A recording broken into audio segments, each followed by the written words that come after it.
Ustoz, hozirgi vaqtda kuzatiladigan holat, mana ota-onalarimiz bilan suhbatlarda shu narsa ma'lum bo'ladiki, ham ta'limni, ham tarbiyani maktabni ustiga, yuklashga harakat qilishadi. Bilmadim, lekin balki shuning uchundir deyman, mana bu odobnoma degan, ma'naviyat soati degan darslar balki shuning uchun standart bo'yicha kiritilgandir. Lekin mani nazarimda maktab ta'lim va tartibni o'rgatsa, shu ajratilgan ketayotgan vaqt ichida. Ya'ni jamoaviy o'yinlar, jamoa bo'lib biror ish qilish, masalan, kattani hurmat qilish, kichikni izzat qilish masalasi, masalan, taom yeyotgan paytda qanday iste'mol qilish masalasi. U yerda kamida bola 2-3 marta taomlanadi, chunki ertalab nonushta qiladi, tushlik qiladi va soat 4 dan keyin yana nimadir yeydi. O'sha taomlanayotgan paytda bir harakatlanish odobi deymizmi, navbatda turish odobi deymizmi? Masalan, qizlarni o'tkazib yuborish oldinga u holatlari, chapillamasdan yeyish, sho'rillamasdan ichish masalan. Bordi, bular tartib. Bular tartib. Endi haqiqiy tarbiyani baribir bola uyida oladi. Endi ota-onalar bu narsani talab qilyaptimi? Men pulini to'layapman. Men pulini to'layapmanmi? Menga bolamni ham odobli ham qilib bering, tartib tarbiyali ham qilib bering deyishi, bilmadim. Bu menimcha sal erish tuyuladigan masala.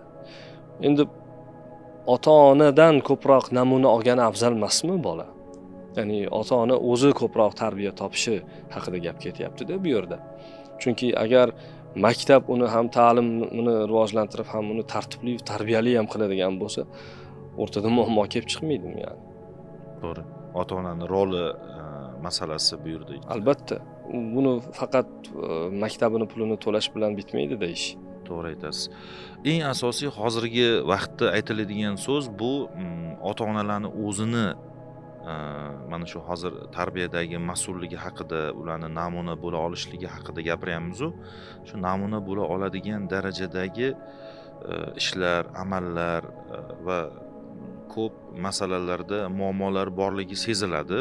Biz maktab tomonda turib, ota-onalarni mana shunaqangi joylarda, ya'ni o'zingiz kitob o'qing yoki o'zingiz ba'zi bir zararli odatlardan, demak, masalan, telefon masalasida o'zi ota-onani o'ynab tursa-da, bolasiga telefon O'ynama yoki dars tayyorla deydigan, kitob o'qi deydigan bo'lsa, u erishdi. u qanaqa bo'ladi u? Masalan, shu joylarni biz aytmoqchi bo'lamiz.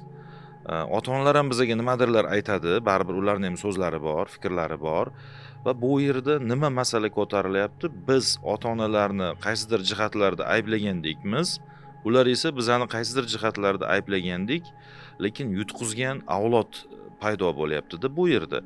Ya'ni bizani hozir sizni fikringizdan shunaqa xulosa qilsak bo'lar ekanki, bizni ota-ona va maktab kelishgan holatda, ya'ni bir qanaqadir shartnoma tuzish deylik, qo'shron ichida Ahdnoma desak, ahdnoma tuzib, bir-biri bilan yaqin holatda ishlasa, o'shanda yaxshi bir natija chiqar ekan.